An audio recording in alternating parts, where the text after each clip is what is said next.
the museums in Perth, they have these wonderful, beautiful old Jarrah display cases with glass fronts and skeletons of fish and birds and lizards and dogs and cats and that type of thing. And they're all been really cleverly mounted, and they've always just intrigued me, and I just love them. And that's where the main inspiration for this came from, and I just thought to use the floats to create that.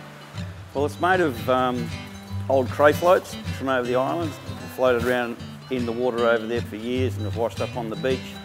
And I've essentially just cut them with a saw and then shaved them off with a scalpel and then sanded them to the final shape. Sounds quite easy. Yeah. Well, it's not easy. There was a long planning stage involved as well. Initially I drew the anglerfish on a piece of paper as a design, and then I transferred that into small templates which I then traced onto the foam floats and then finally shaped them.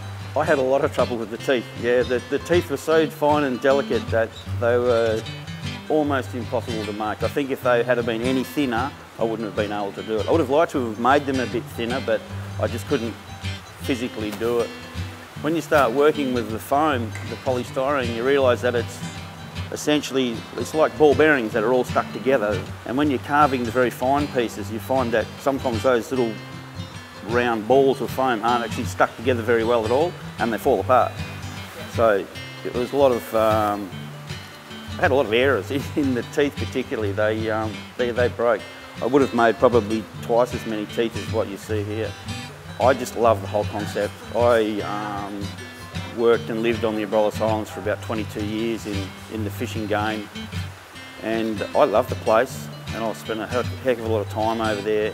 And I actually did think about this type of thing myself years ago, just not so much from an artistic point of view, but more from a salvage operation. I thought it would be possible to take small boats over there into the shallows and collect all the flotsam and jetsam and remove it from the islands and bring it back to town, perhaps as a recycling thing, or just purely to get it out of there, because there's so much of it over there that I sort of just think that's a great thing to do, you know, to remove that stuff from the islands.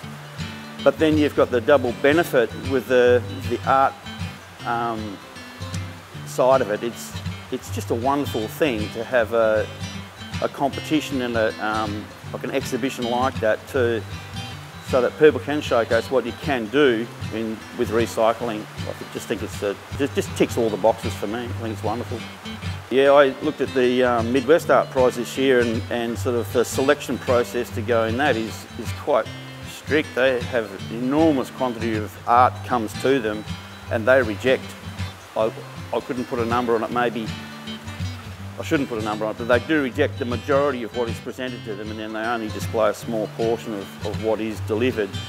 And with your exhibition, that's not how it is at all. I think everything goes on display, which is great. They've been everyone from little kids with their efforts right through to adults and accomplished artists. Everyone has a go, and I think that's great.